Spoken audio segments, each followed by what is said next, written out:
In this video, I will walk you through setting up the acknowledgement and notifications that are currently live in the system.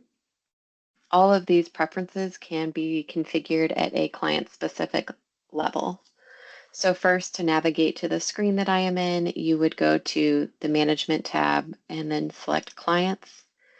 That will give you your list of clients. And then again, you would need to configure the specifics for each individual client, but you can do that by opening the client that you're interested in, going to the far right tab called Client Configurations. And this is the screen we will talk through right now. If you have more questions about client setup or management, please watch the associated video with that. I will also reference document templates in this video. Those are handled in the configuration document template section, but there is a separate training video on those as well. What you see under the client configurations today are three sections for essentially three different audiences who can get acknowledgements. The first section is the adjuster acknowledgement. This is where you can choose to send the adjuster a standard email letting them know that they've been assigned a claim with a link to that claim as well. You can turn this feature on or off for each client by clicking the button to the right of the question. So you can see here it says yes, so this is turned on for this client. The next section is a little more in depth. This is our client acknowledgements.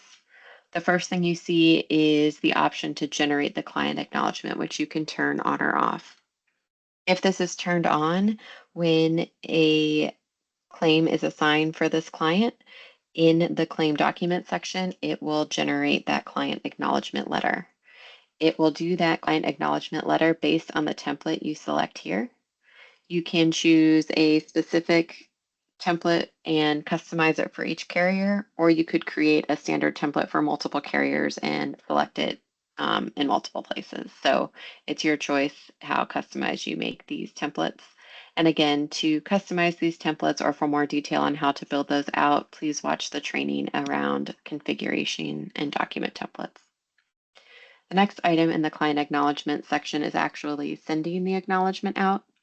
If you select this option, that would be turning it on, it will send a email to the client contact on the claim once assignment has taken place with detail of that assignment.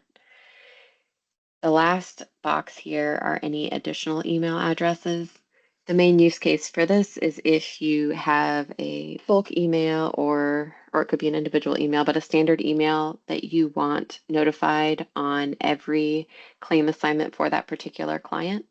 You can fill this out with or without selecting the option above. So if you do not select the option above, but you have an email address here, it will send to this single email address, but not to the client contact. Or if you select yes and have an email address here, it will send to both. Finally, the last section is the insured acknowledgements. This works in a similar manner, but the information is for the insured identified on the claim. You can choose to generate the standard acknowledgement inside the claim, and you can choose to actually email it out to the email address provided for the insured. Any changes you make here, you would then click Update to save them for this particular client. And again, these are client specific, so you can configure these differently for each client. You can use different templates or do whatever you need to at a client level.